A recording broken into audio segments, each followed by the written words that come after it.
Before Rome, before Alexander, there stood an empire of breathtaking roads, postal systems, royal courts, and a king who ruled from the mountains to the sea. This is the full, winding story of the Persian Empire, a tale of ancient kings, golden capitals, and quiet revolutions, all told slowly, softly, and sleepily. Tuck yourself in and let the whispers of Persepolis carry you to sleep. Like, subscribe, and hit the bell icon to keep timeless history waiting beside your pillow. You begin. In hills that roll like a low sea, neither harsh nor gentle, where the winds are steady and the light is pale at dawn. The place the later kings would call Anshan is not grand in the way an imperial capital is grand.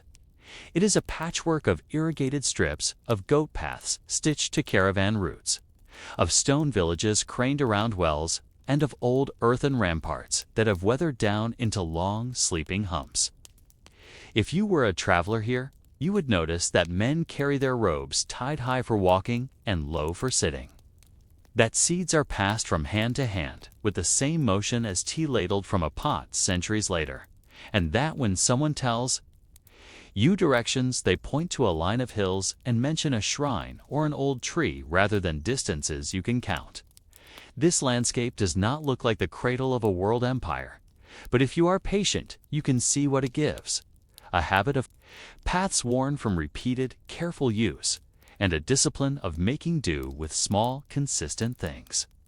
The first thing to notice about the Persian Empire is that it grew along the easiest ways to go on foot.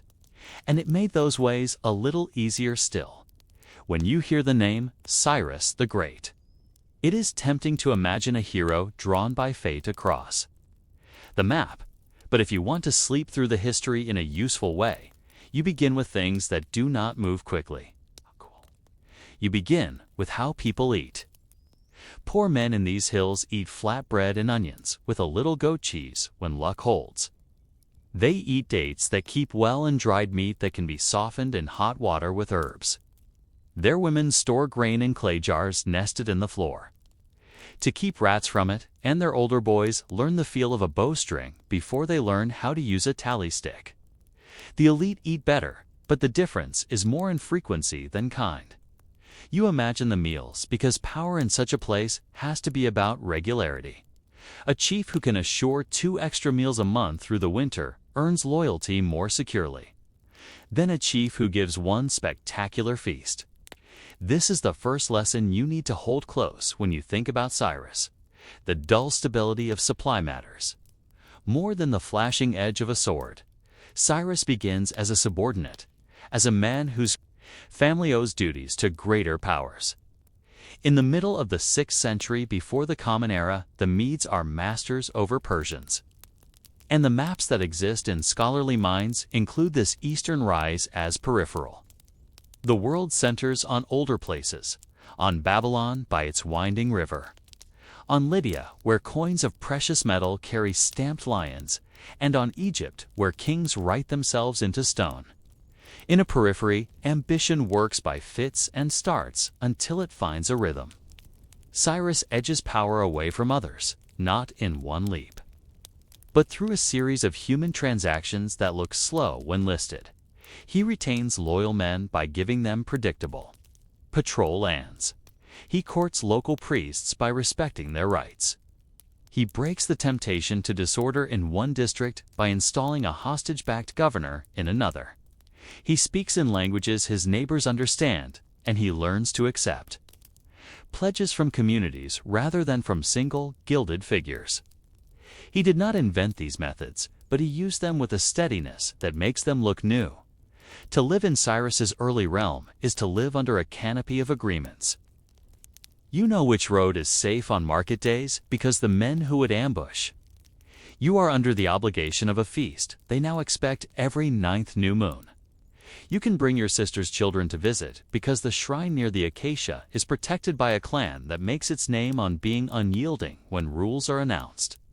What Cyrus did, as he grew from a regional prince into a continental power, was to take these micro-patterns and draw them out longer, lay them in parallel. and insist that they not cross unless he or men like him said they should. It is bureaucratic in its bones, even before there are official offices with titles and seals. If you imagine a great king's work as a set of shining victories, you will mishear the tone of the age. Better to think of it as a set of reliable timetables of not missing the day when grain must be diverted or a pass must be cleared. Here in the hills, that feels like the difference between a winter that takes your old and a winter that only leaves them tired. The movement outward begins with near neighbors. The conquest of media, often told as a single dramatic reversal, is better pictured as a reweaving of the same cloth with the threads crossing at different points. The men who ride with Cyrus know the names of wells and the timings of grass growth on slopes. They know how to shadow a company without breaking its nerve and how to force a surrender by blocking a return path instead of provoking a fight. They know how to send a message with a scarf of a certain color tied to a tree, where everyone agrees what it means because the meaning has been arranged over several seasons. To you, these things might seem too minor to matter, but when an army depends on local water points and the loyalty of a hill clan can turn a 2-day march into 5 days of hunger. SLOW negotiations are weapons. The power that grows is practical and oral. Who can be relied on, who cannot, and who must be watched but paid, because they can be neither ignored nor taken head-on. When Cyrus set his eyes westward, toward Lydia and its gleaming capital, he brought with him not only soldiers, but the habit of adapting to what worked locally. The Lydians minted coin. The Persians learned to accept coin alongside grain and goods. The Lydians fortified a capital in stone. The Persians discovered how much cheaper it was to keep approaches patrolled than to maintain a siege machine against every rebellious town. The result is not a replacement of one culture by another, but a layering, the way a city builds on the footprint of its older walls even when they are gone. If, as a listener trying to fall asleep, you imagine the slow, steady ring of hammers on coin dies and the whisper of scribes counting sacks of flour, you will understand the real sounds of empire. The clang of battle is occasional. The monotony of administration is daily. Babylon is the test that could have broken Cyrus, and perhaps it would have if he had tried to break the city in this simple way. But here again, you watch him expand the canopy of agreements. He enters Babylon not as a destroyer, but as a corrector. He presents himself as the one who will maintain the things the city believes about itself. He preserves the rituals, keeps the canals dredged, recognizes local officials, and restores what had been confiscated in previous turmoil. The public story is of a liberator, but the administrative story is of an outsider competent enough to let the insiders keep their familiar patterns, provided they accept that now the arrangements exist under a larger umbrella. You may imagine the dull work of channel keepers measuring silt with poles and recording the number of baskets carried from this section to that. This is the seam that holds. The return of exiled communities to their home cities is not just mercy. It is a strategy to ensure that each place can once again produce what it knows how to produce, and it minimizes the strain on a center that could not, in any case, govern by permanent force. If you are looking for resilience, you look at roads, storehouses, and the way men are fed. The Persian habit becomes to secure a line, install watchposts, and place small depots at intervals where pack animals can be watered. The distances are measured by how far a man can go at a steady pace without ruining his strength for the next day. Even the couriers, famed for speed, travel in relays, not on the brute endurance of a single body. That is the theme. Every feat is made possible by breaking it into human-sized segments and then regulating those segments. If you think practically, you might picture the instructions to a provincial overseer as something like this: maintain the path. Clear brush once after the spring growth. Lay flat stones in soft spots before the rains. Place guards where the road gives two choices. Issue passes to those moving official loads. And do not overburden the farmers who must use the path for their own livelihoods. For such instructions to be obeyed, the overseer himself must be paid, not in bursts, but on a schedule he can trust. Cyrus's greatness is often described in terms of clemency or vision. But in the quiet register that helps you rest, it is better. Described as a refusal to unravel what others depend on. He is willing to make use of local elites whose pride is intact because their pride becomes a service to him. He allows local law to continue when it keeps communities and habits that do not threaten the larger peace. In the villages, this does not look like high policy. It looks like the same elders sitting on the same cushions, now with a new seal on the document that records a boundary. That seal matters only because the new umbrella makes sure that, if anyone disputes the boundary from beyond the old horizon, someone with authority will come and they will recognize that seal. This is how men sleep through the night without waking at every sound. If you move among the workers who build for the new power, you do not find slaves chained to ramps in the romantic sense. You find laborers paid in rations, supervised by middlemen whose job is to count loaves and jars of beer or wine. The great difference of Persian expansion is that it systematizes the dull necessities and makes a habit of recording them. Tally marks become lines in a ledger. A man's monthly ration is specified with a precision that allows him to plan. The labor is still hard, the lives still brief by modern standards. But the predictable flow of cereal and oil reduces the ambient panic. An empire that can tell a poor man what he will eat next month is an empire that can keep him from listening to demagogues, who promise better if he will only take up a spear. In this sense, Cyrus's victories depend less on a single battlefield and more on hundreds of storehouses, where clerks lean on their elbows and check quantities by lamplight. The Persians also carry forward an idea that seems simple and is because it works. Do not force everyone to wear the same clothes in their souls. Uniformity is too expensive and too brittle. It is enough that taxes be paid, roads kept, rebellions made impractical, and pledges maintained. You can imagine a satrap, one of the regional governors who would become characteristic of the empire. Receiving reports in languages he does not speak, having them summarized by interpreters, and issuing judgments that are essentially about friction. Reduce friction here, accept a custom there. Standardize this particular measure so carts can fit through gates all along the route. It is not an age of egalitarian ideals, and nothing in it is modern in the sense of citizenship or rights. But the empire's habit is to keep things working, which is its own rough kind of peace. When you think of the soldiers who hold this structure together, do not imagine endless pitched battles. Think instead of garrisons posted near river crossings, of patrols that know the names of shepherds and the timing of caravans, of seasonal campaigns that look like masked pressure more than decisive slicing. Horses matter because they patrol. Archers matter because they deter. Engineers matter because a bridge placed in the right season can make a rebellion starve without spectacle. Food matters most of all because it turns loyalty into something you can taste at the end of the day. The little traditions of soldiers grow from this practicality, polishing scale armor not for brilliance, but to keep rust from eating it.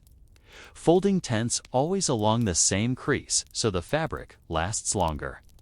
Boiling water when possible, not because of germ theory, but because bad water ruins the belly, and a ruined belly ruins everything. Cyrus's death is recorded as a moment fit for a legend, but the more useful way to think about it is as a test of whether his arrangements could live without him. The moment a strong founder dies is when the seams show. If everything depends on a personality, the cloth tears. The Persians pass the test because the method has become habit in the bones of the ruling class and in the expectations of farmers who have learned what the new seal guarantees. The more interesting stories are not of court intrigue, which existed, as it always does, but of the continued flow of grain and the continued opening and closing of gates at sunup and sundown. The empire persists in the rhythm of men who do not know the king's face, but know that when they carry a document stamped with the right emblem, a horse can be taken at a post and replaced by another. The architecture of rule is not a palace. It is a network of small, repeatable assurances. If you walk back through the hills of Anshan at the end of this section, you notice little has changed in form. The wind still moves the same. The paths are a little better. The watch on the ridge seems a bit more official, and yet the horizon is wider. Men talk of places farther away as if they are reachable. A woman who sells her woven cloth by the well hears about a city where the canals are so many that boats pass under streets. News comes along with merchants who use the roads with less fear. And when a dispute arises between cousins over a strip of land, they do not gather the men with spears. They bring a dispute to a man whose job is to make such disputes quiet. Empire, in this telling, is less about banners than about how many nights you can sleep without interruption. So you are left with this plain, unheroic question as you set yourself for rest. Once a system has been built by a man like Cyrus, a system that depends on regularity and agreements layered like cloth. What happens when the needs of far-off places begin to pull at those layers in different directions, and who decides which threads are allowed to give? If you are ready to continue, bring with you the sense of quiet, because the next part of this unfolding story is about how long threads are stretched without snapping. Darius, who comes not as a son of Cyrus, but as a restorer of order, begins with a basic problem. Any system built from agreements and habits must face the strain that comes when the center tries to count more than local memory can hold. Imagine a clerk in a cool room tracing lines with a reed pen across a clay tablet or a strip of parchment. The figures represent people you will never meet and stores of grain you will never eat. How do you ensure that these marks are not lies? Not wishes, but reality that can be depended on. Darius's power is the power of the ledger and the standard. And it is more boring than a hero's tale, but more essential to explaining why the empire did not fragment into 100 quarrels. The moment it grew large, you picture satrapies, the federal units of imperial Persia, laid out like patches on a quilt. Each patch contains a web of local officials. Each web touches the others at points that matter to the center. Darius's move is to give the quilt a binding. He standardizes tributes so that a region owes a defined amount in coin or goods. He allows variety in what is paid, because mountainous regions produce meat and timber while riverlands produce grain and oil. But he insists that the variations be written and known. This is how a poor farmer in a valley knows what he will be asked to give and can plant accordingly. And how a wealthy merchant can calculate the foreign wares. He will bring along the roots without guessing at 100 small bribes that would bleed him differently every season. The difference for the ordinary life is a shift from begging indulgence to paying obligations, which, while not pleasant, is at least predictable. Predictability is the dull foundation of prosperity. The coinage spreads not because coins are moral, but because they are efficient. The stamping of images onto metal discs becomes a way for a multilingual, multi-measurement empire to say, this is worth this much beyond the village where you are known by name. A mason taking pay in coin can buy oil in a city where no one knows his face. A satrap can collect taxes in coin that can move, in part as a weight equivalent to someone else far off.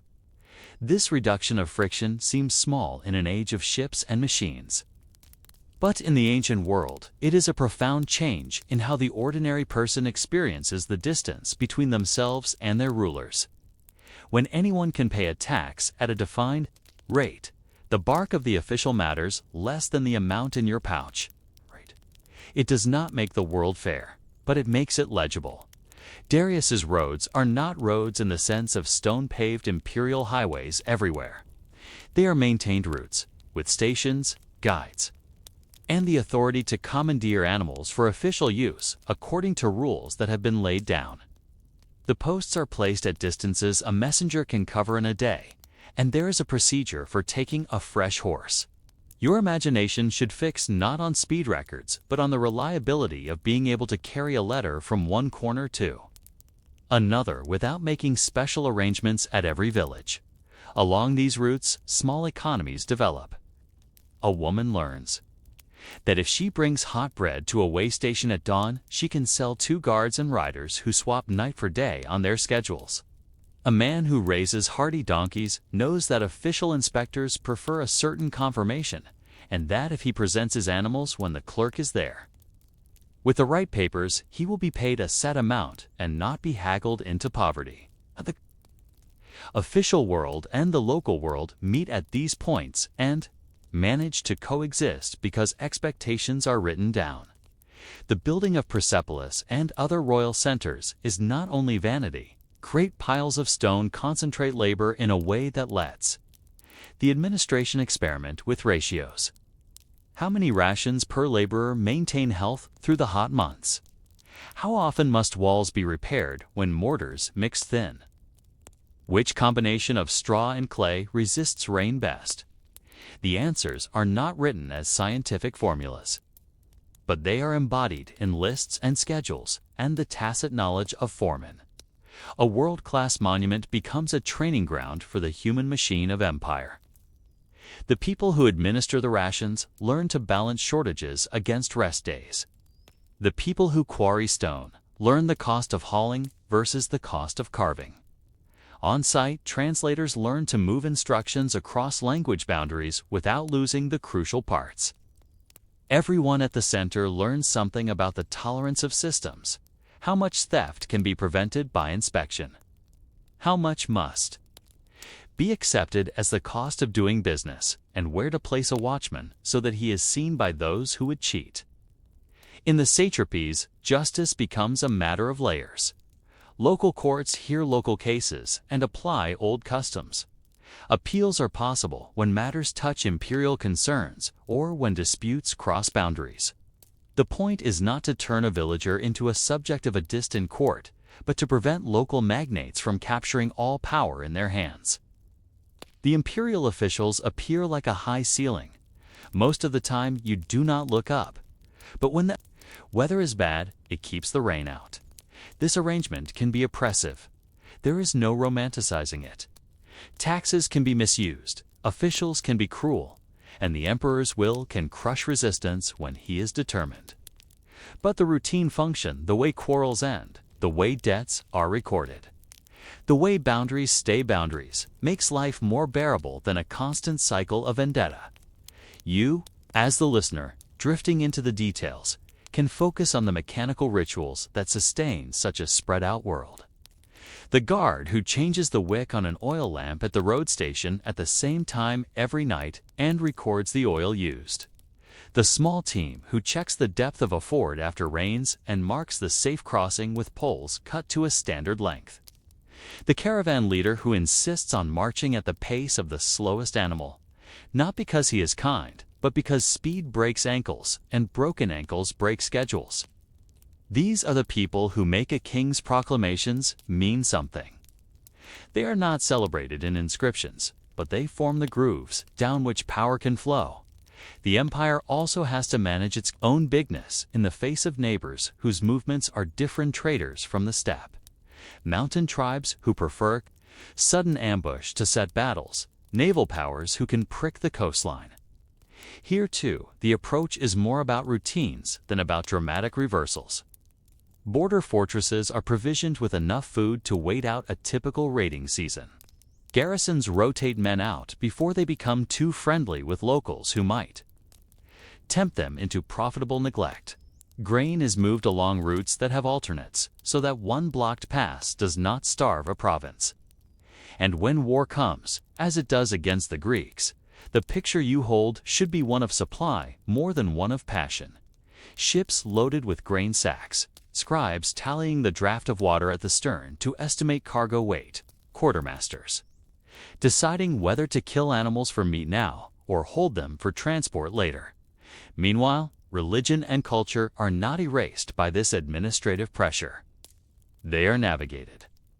Zoroastrian belief, with its concern for truth and order, fits well with an imperial ethos that prizes correct accounts and honest measures.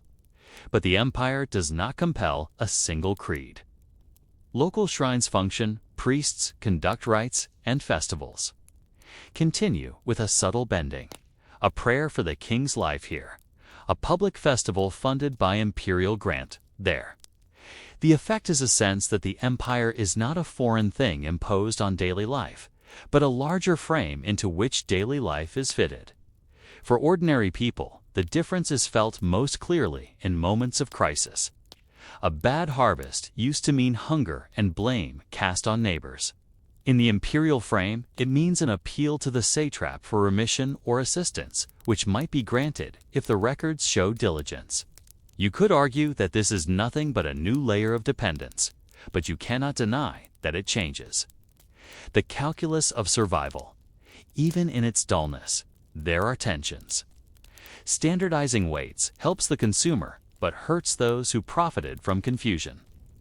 Fixing tribute can make a satrap squeeze his subjects to meet a number that does not reflect a bad year. A road that speeds a merchant's goods also speeds a commander's punitive force. The empire is benign or harsh depending on where one stands and when. Darius's inscriptions proclaim order restored after usurpers and rebels. The administrative records tell of canceled rations and men scratching for extra pay. If you listen carefully, you can hear both voices. The important thing for understanding persistence is that the system does not pretend to be simpler than it is. It makes room for exceptions, records them, and turns them into precedents that can be cited later. Precedent is the empire's secret memory. It's a thing that lets a mid-level official make a decision without waking a higher one. Now bring your attention to the idea of trust at distance. In a small village, trust is personal. In an empire, trust is procedural. A seal is trusted not because the man is known, but because the seal can be recognized and the punishment for forging it is enough to deter most. A courier is trusted because his path is traced and timed, not because he is a paragon. A tax is trusted because it is published in amounts and collection dates, not because the taker is kind. This shift allows strangers to cooperate. It allows a merchant from one end of the empire to feel that, though he may be cheated in small ways, he will not be robbed utterly because he is protected by a known umbrella. It also allows the center to project power without knowing all the names. The procedures carry intent outward at this point. You might ask, what keeps the empire from hardening into a thing that cannot bend? The answer is that, for all its love of routine, it runs on human judgment at the edges. A road warden can close a pass before the scheduled date if he sees the storm early. A satrap can remit a tax because he senses that squeezing now would cause revolt that would cost more to suppress. A foreman can increase the rations of men who are repairing a wall in the heat. These small judgments keep the large machine from grinding. They also create openings for corruption, because discretion is a gate through which mischief enters. The balance is not struck once. It is a posture adjusted constantly with the same dull patience that keeps a fire banked through the night. And so, as you let the details settle and prepare to turn to the last movement of this first story, hold this thought. A system that can stretch across a continent without the benefit of wires or engines must rely on slow, predictable flows of goods, on signs that can be read by men who do not share a language, and on the restraint to leave local life as it is when that life does not threaten the frame. But how long can such restraint be maintained when the center begins to desire more than stability, when glory, fear, or ambition pulls procedure out of line? When you rise to the last part of Cyrus's long beginning and Darius's long ordering, you arrive at the edge where procedure meets prestige. where an empire built to be a network is tempted to become a spear. The Persian kings who follow look out from their centers toward places that do not fit easily into their stitched quilta islands and narrow valleys of the Greeks. The sand marches toward Egypt's heart, the mountains where tribes do not care to be counted. The question now becomes whether the methods that allow an empire to feed itself and add carefully to its fabric can also support efforts to impress those who measure status by different markers. The campaigns into Greece are often told as a drama of will. But if you choose the quieter vantage point, you see instead a stress test of logistics. Ships have to be gathered from ports that speak different tongues. Their crews have to be fed on schedules that keep them from turning pirate. Officers, some of them from conquered peoples, have to be made to cooperate by the promise of spoils in an economy already mapped for tribute. The empire can move men and food, but the coordination is fragile because the components are not taught to improvise together. They are taught to obey in their lanes. Against a nimble enemy, the lanes become ruts. Even a great machine stumbles when it is forced to change pace on uncertain ground. The lesson, for those keeping the books, is that the empire's strength is inward, to keep a vast and varied population at peace, not to force distant peoples to admire its might, where terrain and culture do not yield. The administrative world continues its work even as the royal will leans toward glory. Tax collectors collect, roads are watched, storehouses are checked, and Persepolis grows. The spectacle of the Apadana, the great audience hall, is also an index, with its orderly stairways where delegates from many lands bring offerings. Each carving of cloth folds and sandals is a statement of system. This is who we are, and this is how we are arranged. You can walk those stairs in your mind and feel that the empire remembers you by your expected gift, not by your inward beliefs. It is a stable thought until the center demands more from the edges than they can supply. Increased levies to pay for campaigns strain the fabric. The satraps must press their people to meet quotas that were hard in good years and harsh in bad. A road that once carried caravans with their bellies full now carries soldiers whose belts are tightened. The wheel that once turned grindingly now grinds too hot. At the same time, daily life continues in the pattern it has learned. Farmers sow, artisans craft. Women tend to cisterns and thin gruel for the very young and the very old during lean weeks. The empire's greatness does not change. The feel of wool between fingers or the soreness at the base of the neck after a day carrying baskets. What it does change when it overreaches is the price of staples and the risk of a man being pressed into service far from his home. It is easy to speak of empires as if they are the beings with minds. It is harder and truer to say that most days, in most places, the empire is a pattern of routines that men and women observe to avoid risk. Those routines absorb shock until they break. Then they shift, and new routines take their place, sometimes under a new seal. The end of this first Persian story is not an end at all, but a preparation for integration into larger cycles of rise and retrenchment. After Darius and Xerxes, the empire remains a place where agreements matter, and where the practical rules, more than the dramatic, power changes hands at the top. On the ground, men still read the seal and judge by it when they must. If you walk the royal road, you pass stations where the lamp glass has been replaced, where the clerk making entries does not know the precise changes at court, but knows the new expected formula for addressing petitions. Continuity lives in such small conformities. It is why, when a conqueror from the West arrives later with a name that fills books, he will find it easiest to rule by taking over existing channels rather than making new ones. This persistence is not accidental. It is the result of choices made at the beginning. Cyrus's refusal to tear where he could instead reinforce. Darius's love of tables and seals. The acceptance that a many-peopled world can be held together better by agreed procedures than by enforced sameness. If you are looking for a moral, it is thin and practical. Systems that respect your daily bread last longer than systems that ask you to constantly prove your fervor. But even such systems have limits. They may grow complacent. They may neglect the training of judgment at the edges. They may spend their surplus on stones that satisfy pride but do not feed the next lean year. In the balance between spectacle and supply, each generation can tilt the scales a little, and the compounded effect determines whether future men will travel safe in the dusk.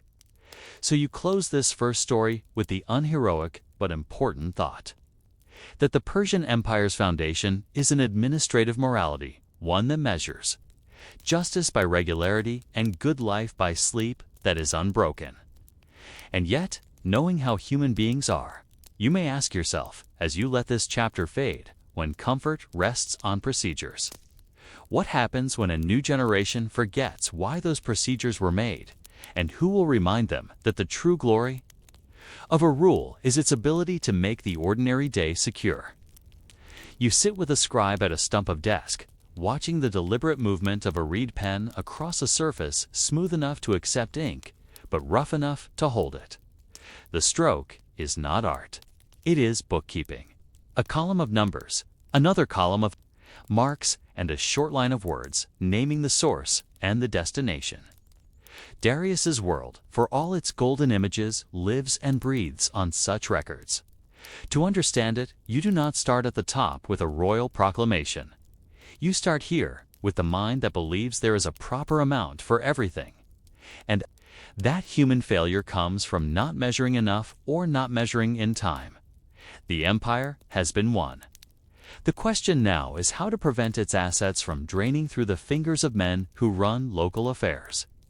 The answer is lists lots of them and a habit of inspecting those lists against what can be observed. The satrapy is the unit of action. A satrap by title, a protector of the kingdom, is a man who must be both governor and bidder in an auction for his master's trust.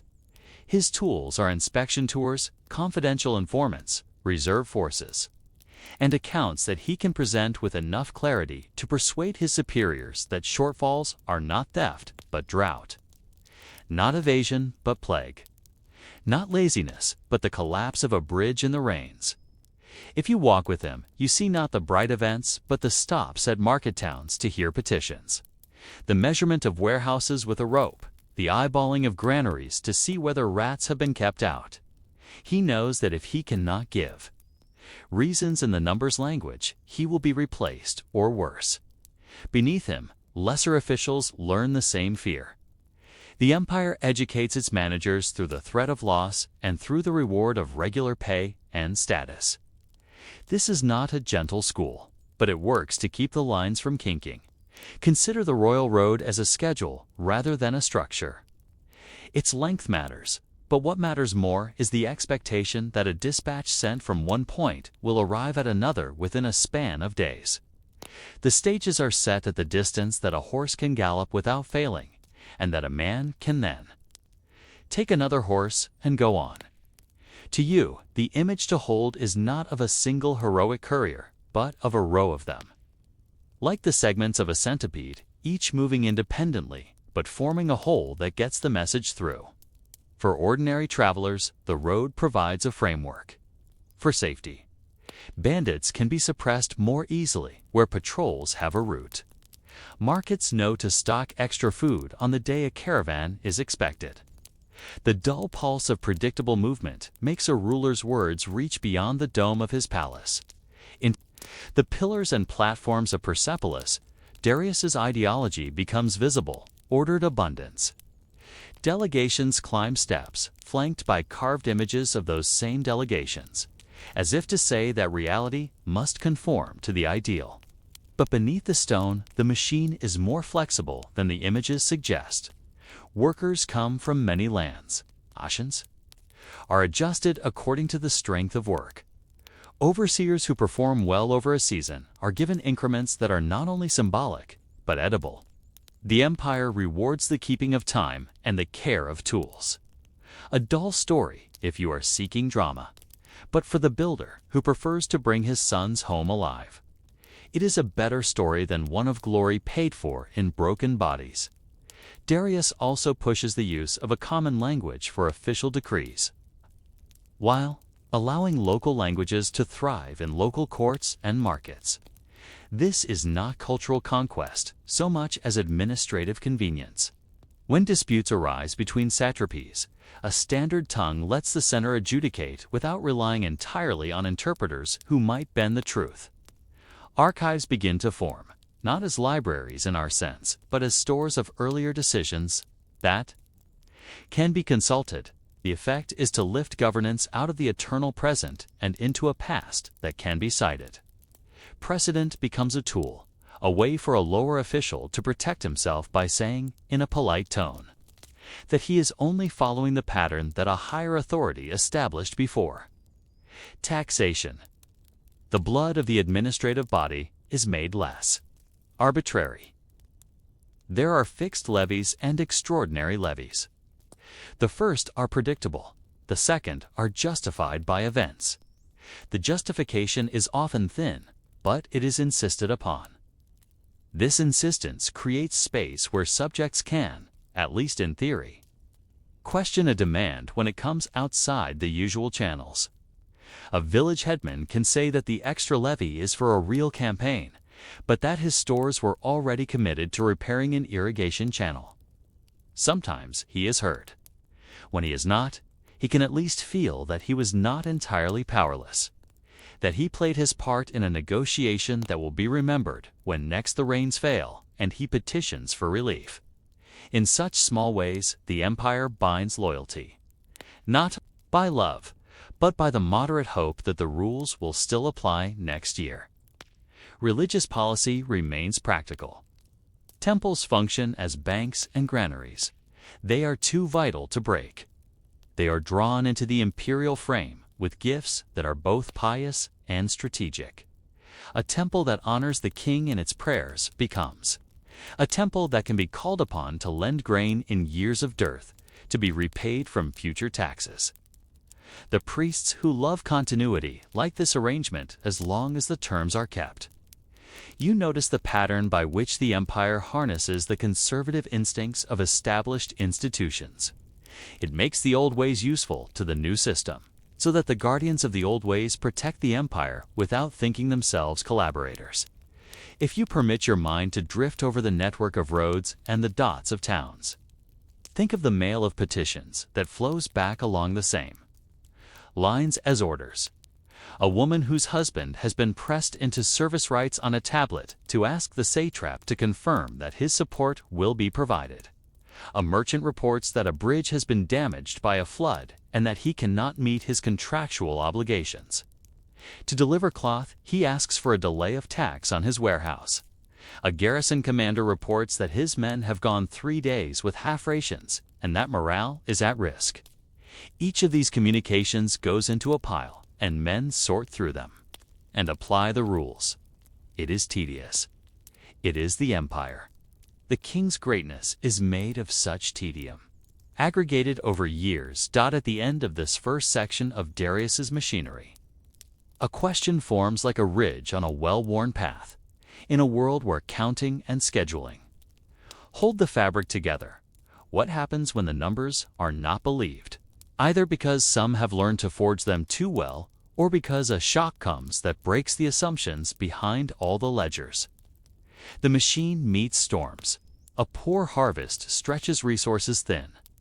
A satrap grows ambitious and begins to collect men loyal to him personally. A neighboring power tests a frontier. The empire's answer is to lean on its shock absorbers institutions, designed to soak up strain without drawing blood everywhere at once. First among these is redundancy. Roads have alternate branches. Storehouses are paired. Messages travel by 2 routes when it matters. Second is reserve. The rations at key points are piled higher than seems necessary to the eye of a man who resents taxes. Third is rotation. No official is allowed to stay so long in one place that he becomes the only man who knows how to do the job. Each of these costs something in good times, and in good times, men complain that the cost is waste. In bad times, they make the difference between an empire that wobbles and one that falls. Take the example of a rebellion forming at a satrapal center. The signs come before the noise. The accounts show small delays. Then, a sudden improvement that looks suspiciously like a batch of old numbers adjusted to please an inspector. Military requisitions rise faster than reported threats justify. The satrap sends richer gifts to court, hoping to purchase suspicion away. The empire answers by sending a trusted inspector with the authority to replace key officials. It moves troops from neighboring satrapies along roads already prepared. It demands that the satrap explains certain figures line by line, knowing that a man bent on disloyalty will reveal himself in the anger of his excuses. This is a contest of administration before it is a contest of arms. If the plan works, the satrap is isolated.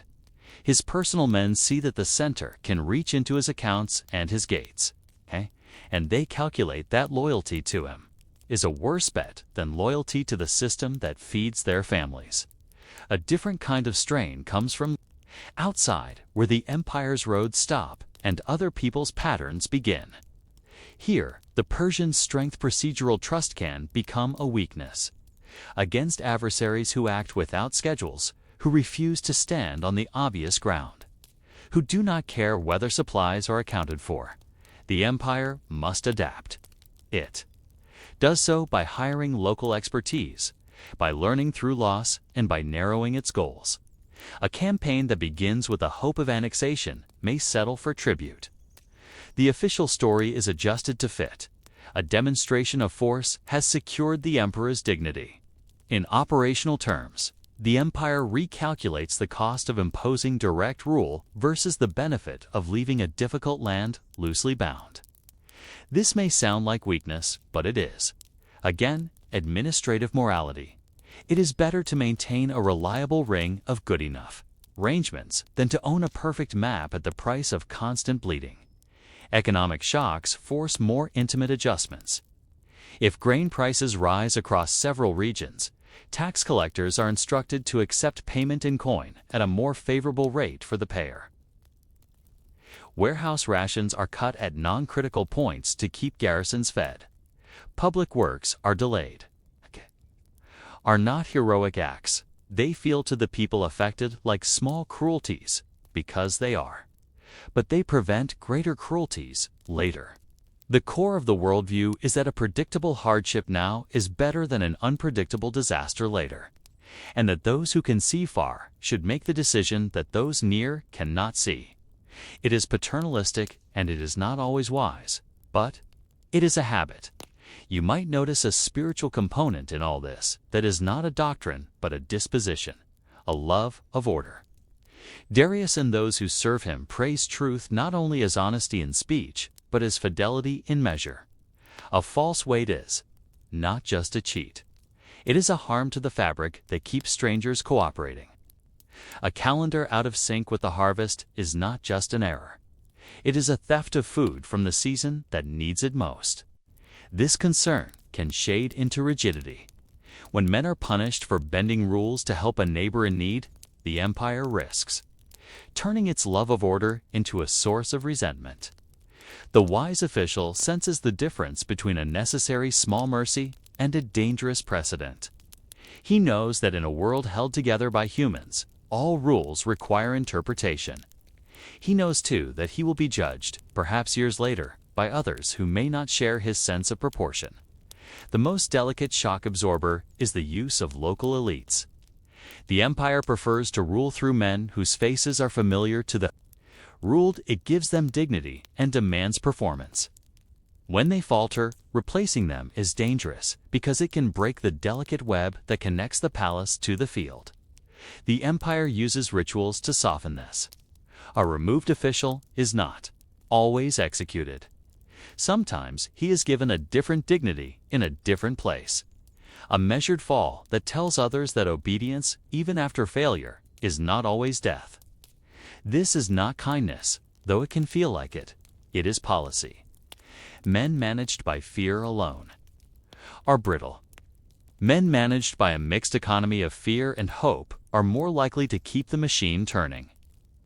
At the end of this second section, you are invited to stay with a quiet unease. Systems designed to absorb shocks also accumulate fatigue. Each compromise creates a new normal. Each delayed repair becomes a larger repair next year. Each concession to a satrap signals to others what can be bargained for. The empire can maintain its posture through careful adjustments. But what happens when a series of shocks coincide? When the reserves are low, the inspectors are tired, and an adversary appears who has no interest in joining the web, but every interest in cutting it. The story of systems always has a moment when someone comes who is not impressed by their cleverness. He does not respect their precedents. He takes their roads and uses them for his armies. He does not try to turn their officials. He replaces them wholesale or keeps them on only as instruments. In the Persian tale, that someone arrives like a wind from the west, swift where they are steady, improvisational where they are procedural.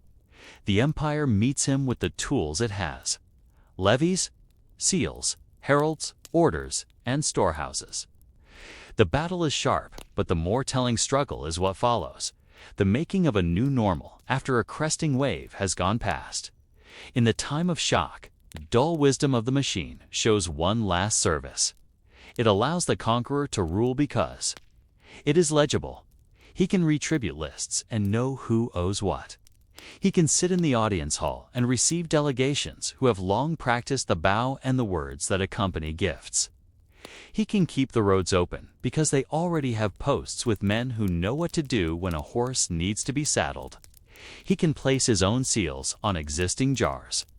For the subject, the world changes less than a hero story would suggest. The coins may bear a new image. The formula in the oath may invoke a new name.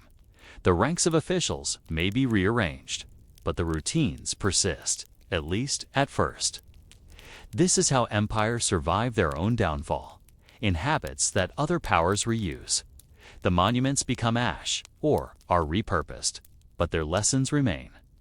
A pillar that once lifted the roof of a hall becomes a quarry for smaller buildings, its stone already shaped, saving labor. A wall that once kept out heat becomes the new wall of a lesser court. The miscellany of an imperial center is scattered, but those who know how to count continue to count for the new master. In a melancholy sense, the empire wrote a manual for its conquerors: how to hold a complex land together without trying to change it too much at once. For the ordinary person, the change is summarized in two questions: will I eat, and will my children be taken? If the answer to the first is still yes most years, and to the second is only sometimes, then the empire continues under another name. A Persian scribe writes, now in the employ of someone else, the same columns of numbers with different headings. A farmer sows according to the same rains. A widow goes to the same temple with the same prayer. Now adding a line for the continued health of a king whose language she does not speak. The continuity is not noble, but it is real. It is the survival of routines that live longer than the people who invented them. What remains of Darius's machinery is the idea that order is a public good. Later rulers, whether they admire Persia or despise it, end up building their own version of the machinery if they wish to do more than plunder. They discover, as Darius did, that a ledger is a form of mercy when it prevents free men from being at the mercy of officials' moods. They learn that roads make their enemies faster, unless they learn to garrison thoughtfully. They learn that temples, whatever theology they preach, are economic organs, and that a wise ruler keeps them in a condition to steady the pulse of the land. The stones of Persepolis do not teach this alone. The daily lives of those who worked there teach it. In the rhythm of labor that made a shining place. The reflection that ends this story is as undramatic as all that has come before. Systems are made of people, but they last when they become patterns people can step into and out of without asking permission each time. The Persian Empire's contribution to the human archive is not a line of poetry or a single climactic victory. It is a way of arranging a world so that strangers can cooperate under a sky too big for one voice. You might sleep better, or at least sleep, knowing that even after grand names are carved and then erased, the work of the clerk and the watchman goes on, and that our own tangled institutions still live by some version of those same dull lessons. But you might also ask, as you consider the next story, whether a different kind of Persian persistence, one that lives between steppe and sea, without a single center, will show the same patience for lists and the same talent for letting ordinary people's days continue with only small interruptions. You stand on open ground where the grass thins into dust, and the horizon is a low line that seems to draw back as you walk toward it. This is not the brick-and-stone heartland of the earlier empire. This is a space where horses matter more than walls, and where a day's travel can take you from wheat fields to scrub that feeds hardy herds. The Parthians rise here, in a world with two directions of danger-settled powers to the west and south, who measure worth in palaces and taxes, and nomads to the north and east, who measure it in speed and the number of arrows carried. To live in such a place is to cultivate the frontier habit: lightness in equipment, quick decisions, patience in waiting, and a refusal to be drawn into disadvantage. If you want a boring truth that governs this story, take this one: survival here depends on knowing when to fight and when to recede into the wide spaces where your enemy's supply lines break. Parthia is less a replacement of earlier structures than a reinterpretation for a different terrain. The kings who take power do not inherit the exact machinery of Darius, because it is not suited to their land. They need satraps, yes, but their satraps are also warlords whose primary responsibility is not to count grain, but to muster riders. They need taxes, but those taxes are often taken in horses, leather, and wool, not in coin. They need legitimacy, which comes from older Iranian traditions of kingship and from the practical acknowledgement of men who can keep a region safe. The hierarchy is looser. The map is more like a web with knots that can be tightened or loosened as the situation demands. The ordinary life under Parthian rule is mobile in a way that may be unfamiliar if your idea of empire is a city writ large. People move, herds move, markets move. Even the administrative center moves at times as a king's court rides to where it can best balance pressures. This mobility is not chaos. It is regulated by agreements about pasture, watering rights, and the seasons when certain routes are open. The dull details are a shepherd's calendar, when the flock can be on higher ground without risk of sudden frost, when the well at a certain oasis is at its sweetest, when the caravan to the city to the west is likely to be large enough to deter casual robbery. Life is lighter because it must be. Heavy things get left behind. The trade-off is less monumental stone and more leather worn thin at the seams. War in this world is harassment. The famed Parthian shot riders turning in the saddle to shoot as they feigned retreats, not a romantic trick. It is a tactic born from a specific economy where arrows are cheap compared to men. The Parthians avoid fights that fix them to ground where a heavier force can crush them. They force enemies to stretch their lines. They press into the gaps between supplies. This requires discipline of a boring kind. Horses must be trained to the maneuver. Riders must practice the bodily memory of twisting and loosing without falling. Fletchers must make arrows in quantity and with uniformity. The trick is in repetition more than inspiration. Administration takes a form you might not recognize as bureaucracy, but it is. There are records of who owes what, but they are often kept by men whose main job is command. And they are often enforced, not by courts, but by the presence of a band, who will ride to your tent and wait until you meet your obligation. This is Not to say that law is absent. There are customs as binding as any statute. Blood debts, marriage agreements, and guarantees of safe conduct are honored sternly because in a world of movement, reputation is the only property that stays with you. A man known for breaking word will find his tent isolated at market, his cattle turned away from shared pasture, his daughter's chances to marry diminished. Social pressure does what walls do elsewhere. Relations with the older urban centers are economic and delicate. The Parthians need cities for trade. For craft goods, they cannot produce in the same abundance fine metalwork, ceramics, certain textiles. The cities need Parthian protection against raiders, need their horses for messenger networks, and need the taxes they pay in coin. The arrangement is negotiated repeatedly. City elites are left to handle internal affairs as long as tribute is paid and security maintained. The kings place garrisons in strategic cities but do not attempt to remake culture. The Parthian policy is one of pressure and release. When loyalty loosens, they tighten the knot with a show of riders on the horizon. When tribute arrives on time, they allow local autonomy to breathe. The long-distance trade routes that later eras will call Silk Roads develop in this period into habits as much as roads. Caravan leaders learn the names of men in Parthian service whose protection can be bought at a stable rate. Inns that are little more than walled compounds sprout at intervals where water is dependable.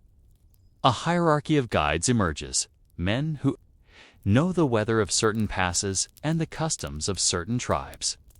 The Parthian state gains by making these routes feel, if not safe, then navigable. The income is steady if the merchants believe they will not be skinned each time. The empire's self-interest lies in predictable fees, not in occasional windfalls followed by empty routes. Life's ordinary cycles adapt to the pressures of borderlands. Marriages become tools of alliance between clans that must cooperate in grazing and war. Feasts are significant expenditures, but they are also investments, renewing promises that cannot be written in a ledger. The details you can hold as you dues, the counting of lambs as they are born in a season, the mending of saddle straps at twilight, the sharing of bitter tea in a tent when strangers are invited to become less strange. In the absence of towering monuments, the memory of events sits in people's mouths, in stories told around fires, in the slow, repetitive cadences that mark years by migrations and markets. The Parthians' relationship with Rome on one side and steppe peoples on the other is a constant balancing act. Against Rome, they refuse decisive pitched battles when they can. They aim to tire and frustrate, to break standards of supply and morale, to make the cost of holding a line too high. Against nomads, they sometimes fight as their enemies do, and sometimes bribe and sometimes ally. The key is agility in strategy and firmness in the maintenance of core routes and cities. The periods of quiet are used to rebuild herds and rest men. The periods of pressure are managed by scattering when necessary and coalescing when opportunity appears. It is a farmer's wisdom applied to war. Do not pull the harvest too early. Do not plow too shallow, and never bet the whole field on a single season as you settle at the end of this beginning of Parthia's tale. The question is simple and pressing. Can a state whose strength lies in movement and negotiation accumulate the heavy stores of legitimacy and infrastructure needed to last when a series of unlucky seasons and ambitious neighbors arrive together?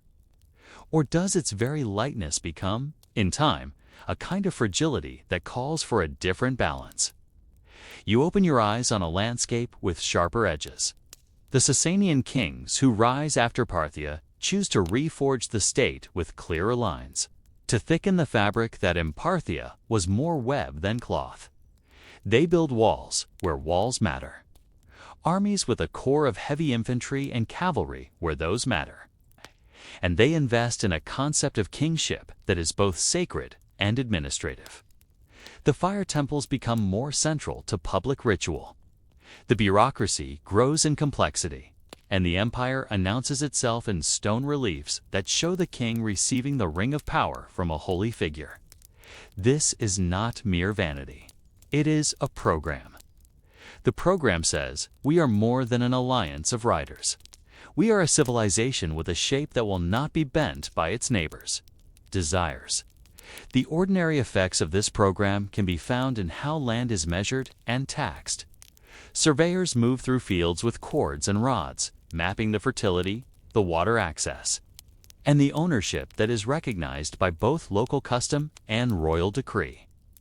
The tax due is calculated not in the arbitrary fashion of a visit from a collector, with a mood, but in a schedule published to those who can read and recited to those who cannot. This predictability is a claim to justice. It is also a way to increase revenue without increasing anger. The Sasanian rulers grasped the core truth of agrarian states. If you take too much, next year there is less to take. If you take steadily, the people plan and the surplus grows. Walls, like the Gorgon barrier along the northern frontier, do not cover every inch of possible passage. They tie together forts and natural features, creating a filter that channels movement into monitored points. The dull work is in garrison routine, repairing brick, keeping ditches clear, maintaining signal fires, drilling men to know how to take stations at a set time. The value is not only in stopping an enemy outright, but in slowing him to a pace that gives the center time to respond.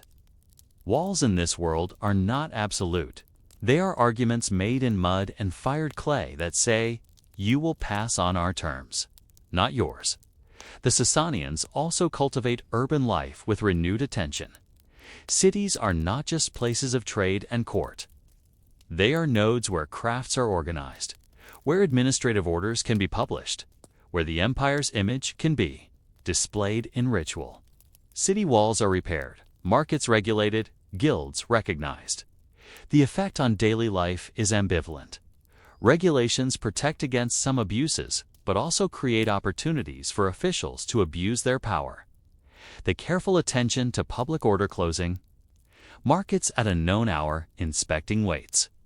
Punishing fraud gives a sense that the empire is present even in the counting of small coins. For a merchant with a slim margin, this presence can be either a comfort or a constant risk, depending on the official who stands between him and a fair transaction. Religion, with Zoroastrian structures becoming more formalized, takes on a public authority that binds communities to the state. Fire temples are supported, priests are organized, and certain heresies are suppressed. Yet the empire remains a mosaic of belief, with Christians, Jews, and other groups living within it. Sometimes protected, sometimes pressed. The balancing act is familiar. Strong identity at the center, practical toleration at the edges where trade and peace demand it. The rituals of fire and purity laws shape everyday life in small ways. Habits of washing, of handling corpses, of separating clean from unclean in food preparation. These are not merely private observances. They are also the sign that the empire has a particular soul it will not surrender. The Sasanian army reflects the mixed demands of its environment. Heavy cavalry, the cataphracts are expensive but decisive in certain battles. Infantry holds lines and garrisons walls. Light troops skirmish and scout. The logistics of feeding such forces make the older Persian lessons relevant again. Routes must be kept, depots filled, and horses bred in enough quantity to replace losses. The army's presence in the countryside is both a burden and a guarantee. A village near a fortress sells grain at set prices and is protected in times of alarm. A village on a march route endures requisitions and trampled fields. The empire tries, with varying success, to balance the needs of defense with the need to keep its base from withering. Trade across long routes intensifies. The Silk Road is not a single road. It is a set of options, each with its own risks and guardians. The Sasanian state takes an interest in directing the flow through its hands, where possible, both to tax it and to shape diplomacy. Embassies move along the same paths as caravans, carrying letters as well as bolts of cloth. The interaction with Rome, or its later Eastern form, is a constant background, a neighborly rivalry that erupts in war and subsides into agreement. The ordinary effect is the ebb and flow of prices in markets. Silk dearer this year, spices cheaper, good irons scarce because of military needs. For the family that weaves for market, the empire's policy is experienced in the pay for this month's cloth. At the end of this beginning. The open question is whether the clarity of boundaries, the strength of institutions, and the thicker fabric of state can withstand the inexhaustible tide of pressure from steppe, desert, and rival empires without hardening into brittleness that cannot adapt. When a new kind of storm arrives, you move with a caravan that has learned to keep a steady pace, and the sound most present to your ears is not the jangle of harness, but the momentary hush when wind falls and the animal's breathing fills the air. This is the real music of Parthia's middle years rhythms of movement. Rests at reliable wells, the creak of leather that tells you a strap should be oiled before it. Tears. In a world like this, the empire's strength comes from knowing the places where the seams of different landscapes meet. You notice that when the caravan reaches a walled compound at sundown, a man you have never met before counts the animals with the easy authority of someone whose job is as old as the track itself. He does not care where you came from. He cares that the tally matches the notation on a tablet scratched days ago when you passed a gate on the other side of a dry plain. Parthia holds more by such counting than by any great monument. And it expects you to keep step with the counting, because that is how you will sleep without a spear by your throat. Coins in your hand bear images that feel familiar even as they sit in a world of tents and saddles, a ruler's head in profile. A legend that nods to older languages, the reassurance of weight that does not lie. The Parthians do not abandon the city's habits of exchange. They bend them to fit a rider's country. A tax collector traveling in spring smiles to find your pouch ready with silver rather than bales of wool. He smiles because coin lightens his mule and because his masters prefer numbers that can be written without weighing each bale. In the markets of Seleucia or Ctesiphon, where city smells spices, baking bread, the iron tang of tinware rise in a chord that seems to belong nowhere else. You see Parthian men in trousers and boots bargaining without haste, their accents an overlay on the city's older tongues. The empire's appetite is measured in the sacks carried out the gate rather than in the proclamations nailed to a post. Parthian courts move and settle, sometimes in one city for a season and then in another, following the logic of pastures, pressure, and diplomacy. This mobility gives their politics a different feel. A noble family that shows loyalty in 1 year is rewarded with land rights along a river bend. Another family that wavers is asked to send a hostage son to spend a year near the royal camp, where he will learn the court's ways and serve as a guarantee that his father will not change sides. Without thinking twice. The word hostage in your modern mind may sting with cruelty, but here it is a currency of trust. The boy is well treated, fed, and trained, and he grows up with companions who will one day be his equals across the map. Later, when decisions must be made about grazing or war, those old bonds keep correspondence from breaking at the first strain. You learn quickly that arrows are not just weapons. They are logistics. Fletchers in the low-lying towns work all winter cutting shafts to a thickness you can judge with 2 fingers, binding feathers with a glue made from boiled hide, and stamping the batch with a mark so that the overseer who receives them knows whom to pay. In spring, boys carry bundles of these arrows on donkeys, to a point where a troop has agreed to collect them. A commander, counting, knows how many volleys his men can loose before they must break contact. The value is not solely in the bow's curve or the rider's poise. The value lies in sameness. Arrows close enough in weight and balance that habit. Does not fail under pressure. Such sameness is not glamour. It is the dull mercy that keeps mistakes from multiplying in battle. At the frontier with Rome. The dance does not vary as much as the historians of glory would pretend. Forts facing forts across river bends. Each repairing its ditch after the spring floods. Each drilling men in the heat. Each watching the other signal fires for meaning that might or might not be there. Between them, merchants find times. When the tension loosens and they ferry cloth and glass in exchange for leather and horses. The Parthians avoid the cost of standing armies larger than their pasture can feed. They apply pressure where it is cheap in the long march that makes. A heavy legion's sandals wear thin in the quick raid that forces a general to scatter his attention. A messenger in a dust-cloaked cloak rides out with orders that are not rigid commandments, but guidelines. Test, probe, conserve. Fall back if the timetable you carry in your head is threatened by a storm or a late caravan in the towns. The less celebrated offices of survival run on time. A canal in a Mesopotamian district silts up. Its men are called from a roster maintained by a headman whose job passes from father to son. They come with baskets and spades, and the tally of baskets lifted is tracked with chips of fired clay that are exchanged at the end of the day for rations. The bread is coarse, the onions sharp, the beer thin but clean. This routine is not Parthian.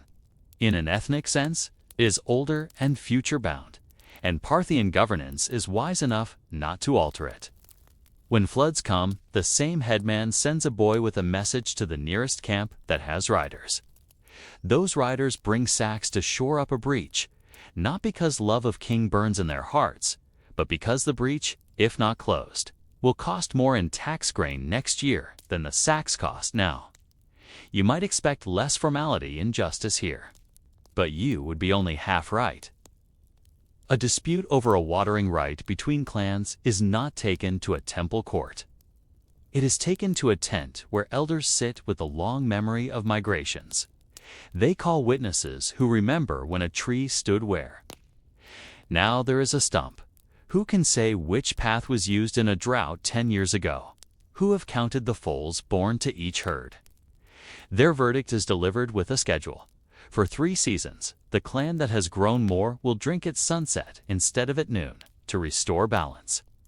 Fines are paid not mere coin, but with promises of service that can be cashed in when riders are needed or when a trade caravan must pass a quarrelsome stretch. The empire recognizes these judgments by leaving them alone and by sometimes fixing them in a letter that a satrap seals. Not to impose law, but to protect it from the ambition of a young man eager to prove himself with unnecessary boldness. Parthian diplomacy. It's a craft of gifts that are not incidental. A horse with a distinctive coat sent to a city governor is not merely handsome. It is a declaration that in the season to come, the governor should expect help on the road east if he needs to move men.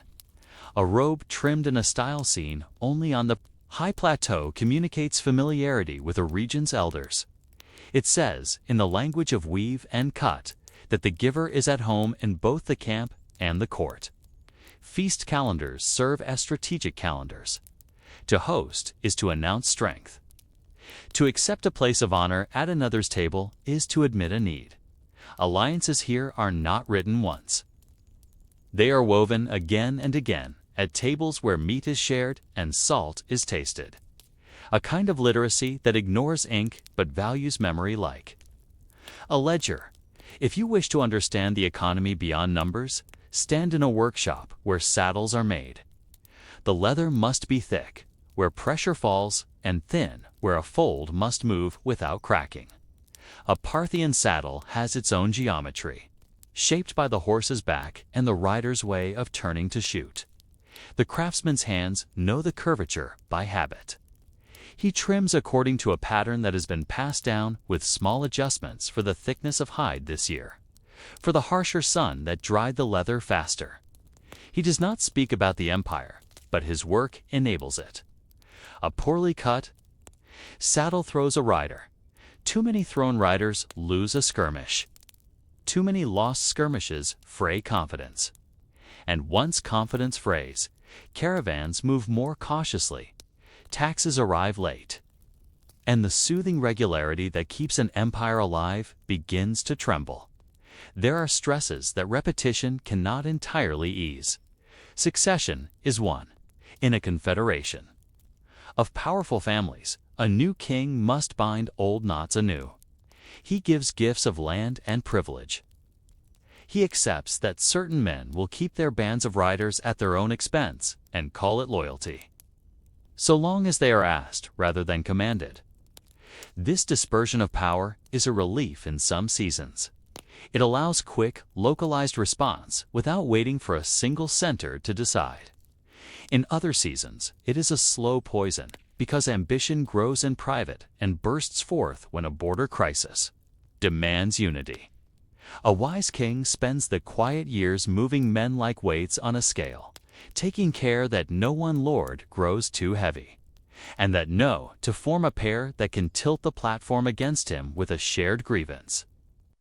Trade to the east grows into a practice so well worn that it looks natural. Silk arrives with a story stitched into every bolt, the number of hands it has passed through, the bribes it has avoided, the storms it has survived. Lapis lazuli and spices move along with it, and the Parthians discover, as other powers do, that the guardians of a road can tax gently and earn steadily, or tax heavily and empty the road. Revenue clerks who collect at gates learn to recognize the faces of caravan leaders worth trusting. They stamp a small piece of wood that says, in effect, "This caravan has paid the rate at the distant gate. Do not bleed it again here." They keep such stamps in a bag tied to their belt and count them at night the way a farmer counts sheep. Not with joy, but with a calm that lets a man rest. When pressure mounts from Rome, from a steppe confederation, or from drought, the Parthian answer is almost always the same in principle: become lighter and slower to anger, then heavier and quick to punish when the moment is right. It is a farmer's lesson reversed. In abundance, save. In scarcity, do not exhaust the seed. They refuse to build more stone than they can garrison. They refuse to hold a city that cuts their lines. They refuse to be drawn to a decisive field when the grass under their horses still offers them the advantage of choosing distance. Such refusals look like weakness to opponents who trust in decisive blows. They are, in fact, a strategy to keep the seams from tearing while knots are retied elsewhere. But what happens when a string of bad years pushes men past patience? When nobles begin to think in dynastic terms more than in common survival, and when neighbors learn enough of their ways to counter the old harassments. You arrive at a crossroads in the story where many ruts converge, some coming from the west, grooved by the sandals of armies. Others from the east, pressed by traders' wheels. Still others from the north, faint traces of herds whose keepers are gone this season. Parthia's long habit of balance has kept these paths open. But a pattern can tire, just as a horse's gait grows uneven at the end of a hard day. You sense it in the way messages take longer to find the right tent, in the way a noble son delays leaving court to take up his appointed post, in the way a trusted headman grumbles that the riders who used to help shore up the canal came late and then demanded more grain than they did last year. Small slippages accumulate until they become the background hum, and you only notice when the silence of steadiness is broken decisively by some new note. The new note is not entirely foreign. It is a tightening of an old string. In the southwest lands, where rivers split and join, a lord of the old stock begins to insist on more than influence. He summons men not only to ride, but to swear in a style that fixes their loyalty to an institution as much as to his person. He dresses his claims in the language of restoration, a return to the order of kingship that will not be hostage to the changing moods of noble bands. You might think this is a matter of palace intrigue, of advisors and assassins, but if you want to see its heart, look again at the road station. The new order promises that the lamp wicks will be trimmed on. Schedule without needing a patron. It promises that the courier will have a horse on a day when the local headman's cousin might, in the old way, have exhausted the station's stock through private borrowing. These promises are about boring guarantees, and boring guarantees are a kind of might. Parthia, over the generations, has learned to use cities without marrying them. Now a claimant promises marriage, a palace that does not move with the herds, a bureaucracy rooted in one place, law that pretends to be the same from one end of the river to the other. City craftsmen hear this as a chance to plan beyond a season. Noble riders hear it as a threat to the leverage that comes from riding away when displeased. The conflict is not destiny, but arithmetic. Who pays the men who watch the gates? Who writes the rolls that say which fields owe what? Who settles the argument when a scribe's mark looks like malice? The answer, increasingly, is a hand that calls itself royal without qualification, and its confidence draws others to it who are tired of the fatigue that balance requires. The weaknesses on which the new hand plays are familiar. Divided loyalties among great houses. The cost of constant negotiation. The pain of borders that must be guarded by men who would rather trade. Rome, always a neighbor to be managed, is both a spur and a foil. When it presses, the riders can keep it off for a season. When it ceases. To press, the noble houses turn inwards, counting their horses and weighing their sons' chances. A reforming claimant leverages the moment when external pressure and internal weariness coincide. He builds stone where before there was canvas. He writes rules where before there were understandings. He breaks a few men who thought themselves indispensable to teach the lesson that offices now belong to the crown and not to families who treat them as pasture that can be inherited. You walk through a market during this change and notice that the clerk at the tax booth has a different manner. He asks for your name in full, marks it with a flourish you have not seen, and counts your coin without speaking. At the end, he says, in a tone you cannot measure, "Next time, it will be collected at the field, not here."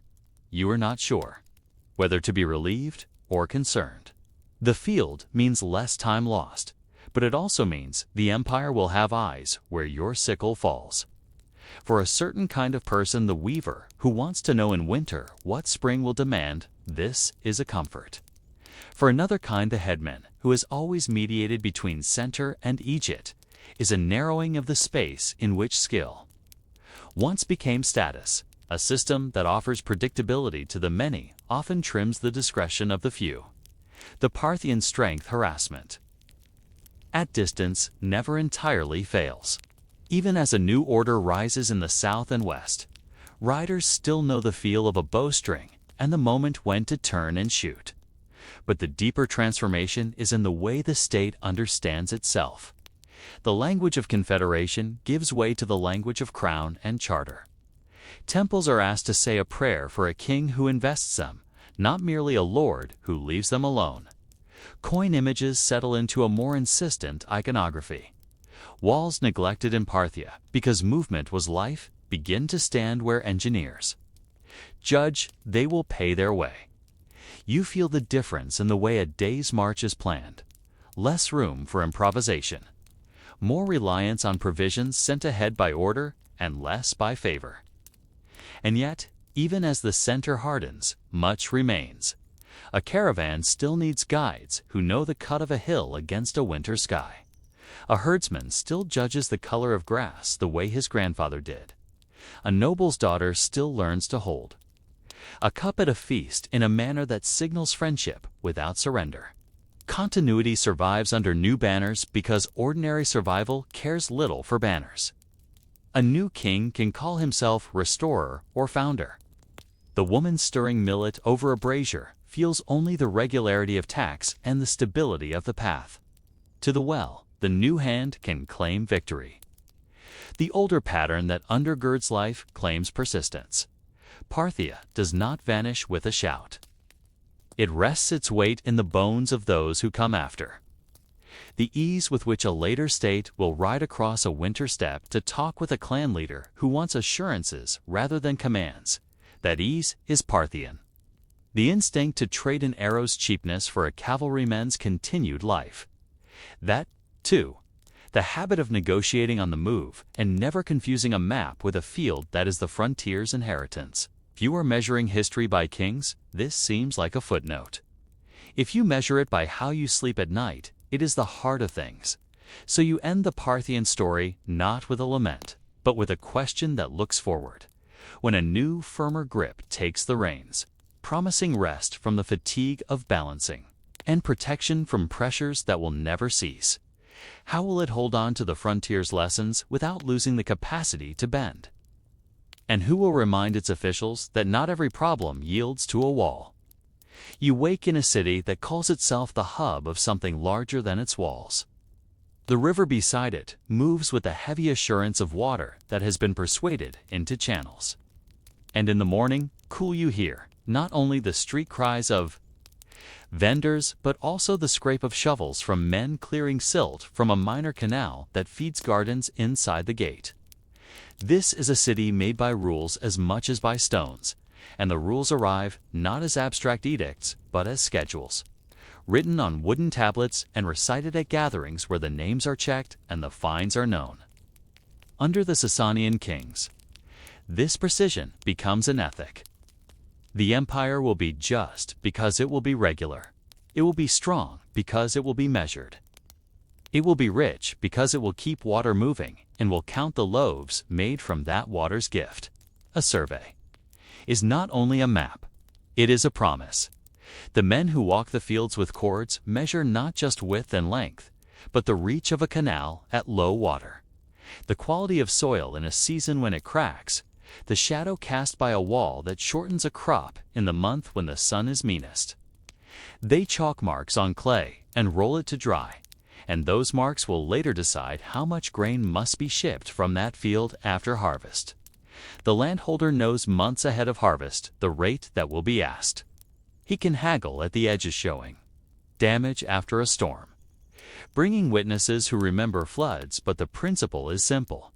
The king's ordered world expects a return in proportion to what it sustains.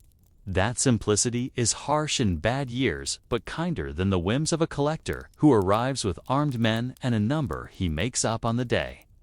In the great court, men whose hands are clean of soil argue about calendars and weights, and the arguments do not feel like trifles to those whose lives depend on them. A month out of step with the actual harvest means grain demanded before it can be milled. A weight that varies from one market to another means profits skimmed invisibly from those who cannot protest with law on their side. The Sasanian answer to such slippage is an apparatus of inspection. Officials check scales at random.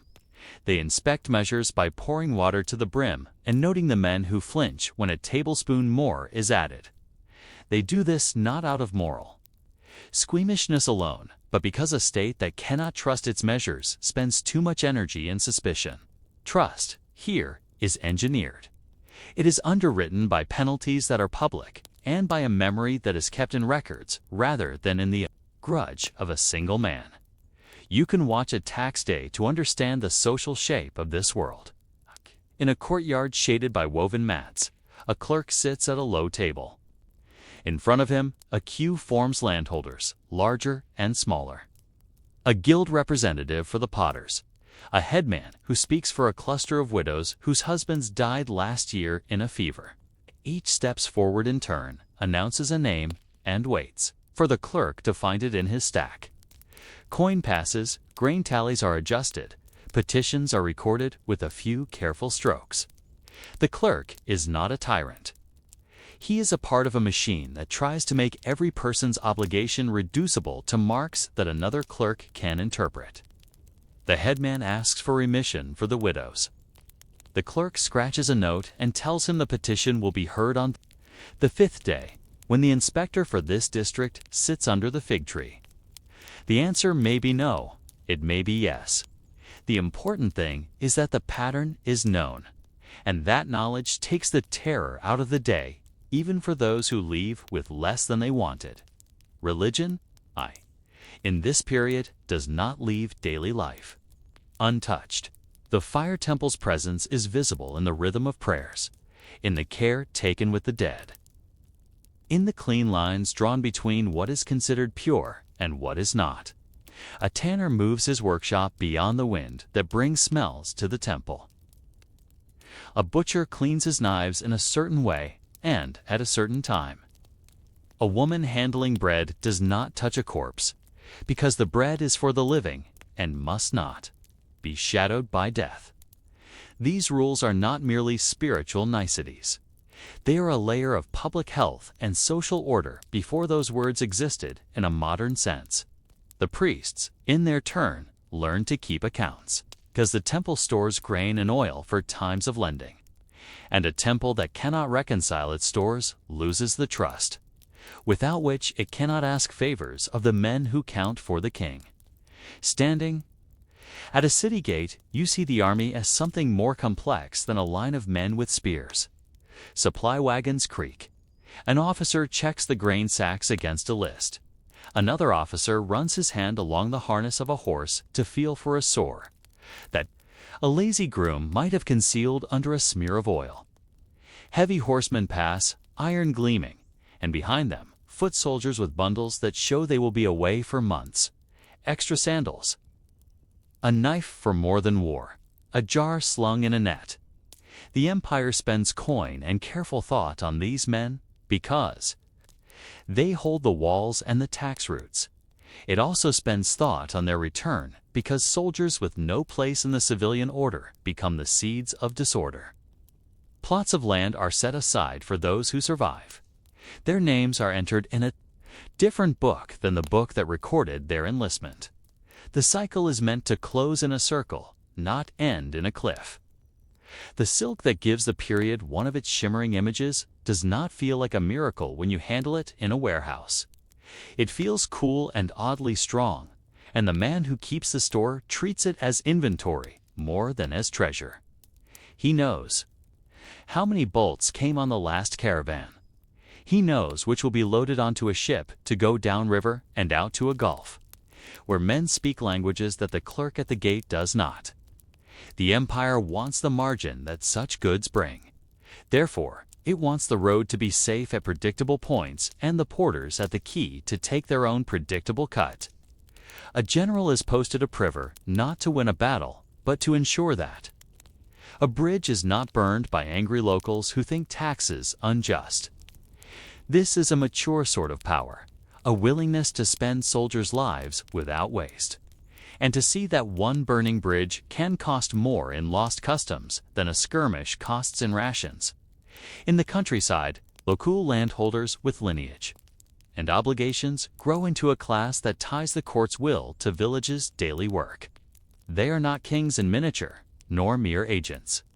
They mediate, they collect taxes, they arbitrate disputes, they lead men in local defense, they host officials on tour and send their own sons upward to become courtiers who remember how bread is baked from field to oven. Their loyalty is secured by honors and by the simple arithmetic that a stable order preserves their status. In their halls, you see a synthesis, a prayer fire tended in a niche, a rack of lances kept oiled, a cupboard with tablets that list rents, a shelf with pottery from a city 2 days away. The empire's sinew passes through such houses. Public works have their own calendar. Canals are dredged in a season when water is lowest and silt is easiest to cart. Roads are repaired after the rains. City walls are patched on a schedule that assumes the mortar takes a certain number of days to set. The men who do this work are not conscripts in chains. They are obligated in rotations that are known in advance. A man shows up with a shovel when it is his hamlet's turn. He is given bread. He works under the eye of an overseer who knows the trick of packing gravel under a paving stone so it will not wobble. The overseer is paid not in honor, but in an extra ration and the avoidance of fear that attends those who depend on harvest. Alone, This steadiness makes a city feel like a machine humming at low speed rather than a drum beaten louder or softer at a tyrant's will. Law courts, under the combined gaze of priestly and secular judges, become places where memory is recorded, rather than merely performed. A dispute over a boundary might bring forth a reed mat unrolled to reveal an old text, faded but legible, whose meaning is now adjudicated with reference to other cases. The expectation that similar disputes should yield similar outcomes is new in many of these settings, and it creates a sense that a person, if not powerful, is at least not entirely at the mercy of the day's mood. You can see the change in the way people stand when they argue: less supplication, more presentation of evidence, however thin the evidence may be by modern standards. But complexity accumulates costs. Each record must be stored and guarded against DAMP and mice. Each standard must be enforced by men whose own family's needs can bend their attention. Each promise of regularity must be honored despite drought and war. When a long conflict with a Western neighbor intensifies, requisitions rise. The bread at the city's edge is thinner. A clerk's inkpot runs dry before a petition can be fully written. The system can bend by allowing tax delays, by issuing emergency coin, by shifting troops along walls that were designed to require fewer men. But the bending leaves creases that do not quite smooth out. When a war is followed by plague, the creases multiply. A city loses a fifth of its craftsmen. A deacon's hall becomes a place where orphans crowd. A temple's grain store empties earlier in winter because too many hands needed feeding earlier. In the year, as you sit with all this and the calm tone of the story you came to hear while resting, you sense that the system's virtuous ability to make life predictable begins to feel like a box in moments of strain. A general at the frontier writes that the schedule he is given does not match the enemy he faces. A judge in a mixed-belief city writes that the rules on marriage and inheritance conflict in a case that risks riot if decided too bluntly. A tax collector writes that the rate was set in a year of rain and must be reconsidered in a year of dust. Each writes into an apparatus that can only respond so fast. What happens, you might ask, when the slowness outruns patience? And when a leader decides that instead of adjusting the gears, he will run the machine faster toward glory? You reach the stretch of the story where the road under your feet is familiar and yet feels steeper. The machinery of bread and law you have seen working so patiently continues to turn. But a hand at the top, heavier than before, begins to demand more from it than it was built to give. Wars with the Western Empire extend beyond the season. That makes sense. Victories are followed by more demands. Defeats are paid for by drafting boys whose fathers had assumed they would plow rather than march. Supply lines strain. The men who trim wicks at road stations do their work as always, but you can feel their unease in the way they look up when a rider arrives too late and asks too much. A city messenger complains that the formula for petitions has changed twice in a year, and that he must spend extra days correcting the old ones. Small inefficiencies aggregate into a fatigue that is not dramatic but is deadly to a system that relies on predictable responses at the frontier walls. The watch begins to feel longer. A garrison where men were once rotated in regular patterns now has gaps. A deacon who feeds them cannot get paid in the usual coin and begins to accept promises more than he would like. There are still victories, and the heavy cavalry still charges with a force that shakes men unused to it. But the careful choreography of feeding a war while keeping the plow in motion at home slips by inches, then by feet. In a treasury room, a clerk adds a line to an account that should have closed last month. He does not think of empire or destiny. He thinks of his child's cough and the price of oil. The high affairs of kings have entered his house through the thin membrane of a marketplace and made themselves burdens in a way many flatterers did not predict. The court remains brilliant. Ceremonies unfold with the dignity of a state that believes in itself. Fire dances on the altar. The king sits and receives. The ring of authority is displayed. The silver plates a feast requires are polished and reflect the faces of men who can speak 3 languages and yet do not know how many irrigators failed to show last week at a critical canal because they were conscripted to haul grain to the frontier. A state can be theatrical and still function. The Sasanians are not fragile. In that sense, what hurts is not the pageant. It is the friction that steals time and strength from a system that needs both to survive a series of heavy blows. Then, as often happens in tales of long resilience, the blows arrive not as one decisive hammer, but as a drum roll without rest. A grueling war that takes the empire to a height and then wears it thin. Internal rivalries that erupt when exhaustion is misread as disloyalty. A plague that shortens breath in cities whose air was once sweet with bread. And finally, the arrival of a new adversary whose pressure is different quick. Fervent, agile in a way that confounds an opponent who has grown used to planned campaigns and negotiated pauses.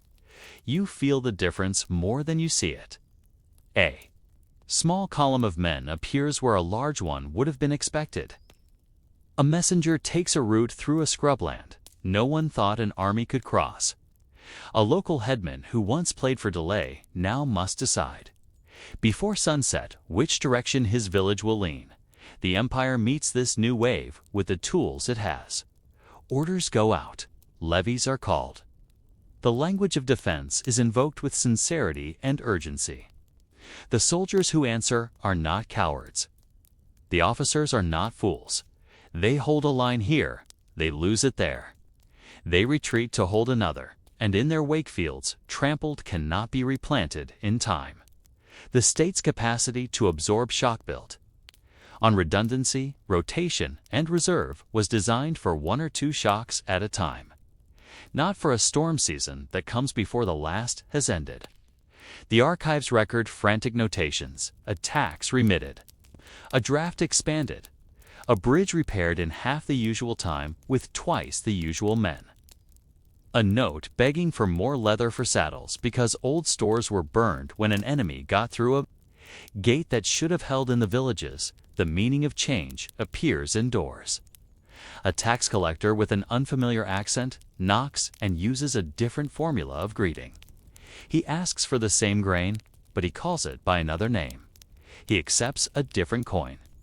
He says that the fields will be measured again, and a man who has lived his whole life under one set of schedules feels his stomach tighten because the new schedule is unknown.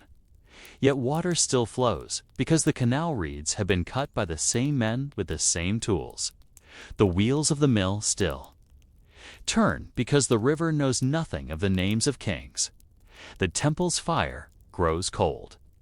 Another house of prayer rises or is marked by a man with a book and a voice that chants different lines. Life continues in its daily circuits even as the map in a court changes colors. For the Sasanian apparatus, the end is not a single moment. It is a tapering of authority, a failure of names to command obedience beyond a certain milepost. A fraying of cords that once connected court to canal, priest to judge, soldier to overseer. Some nobles make terms and keep parts of their standing. Some fall with the stubbornness of men who cannot imagine their world made new. The administrative memory, however, proves more enduring than the titles. Those who come after learn quickly to use the lists, the schedules, the surveys. They adopt, adapt, and translate. Grain is grain. Fields are fields. Men must be paid or fed to guard gates. Roads must be kept if messages are to arrive. The old fire in public rituals dims, but the habits shaped by centuries of keeping bread, moving and law comprehensible, do not entirely fade. They become the quiet instruments of rulers who claim a different mandate. If you look for tragedy, you will find it, as in every end. Families whose lives were tied to a temple's cycles must find new places to fit their skills. Soldiers whose pride rested on service to a line of kings must accept a new oath or take up plows under a sun that looks the same but feels like a stranger. If you look for continuity, you will find that as well. The Decan's Hall remains, even if the honorifics change. The list of fields still needs a clerk. The canal still needs an overseer who knows how to budget men's strength against a bank that slumps after a rain that came too hard and too late. The lesson you may carry, as you let your eyes close on this last watch, is not a grand moral sewn with silver thread. It is a common-sense recognition of how human worlds endure and fail. They endure when the dull virtues care with measures, patience with repairs, honesty in small accounts. Humility before the weather are honored by those who make decisions for others. They fail when ambition outruns the machine's tolerance, and when the habit of listening for weak seams is replaced by a taste for proclamations that solve everything on paper. The Sasanian world did not collapse because it loved order. It suffered because it asked order to carry weights that required a different posture and a fresh economy of strain. So you are left with a question rather than a verdict. Fits the tone you chose for this long drift through history, in our own elaborate systems of roads, rules, and bread, who keeps watch against the slow fatigue that follows all long effort. And how do we remind ourselves that the most restful power is the one that lets the ordinary day proceed in peace without the need for constant heroics?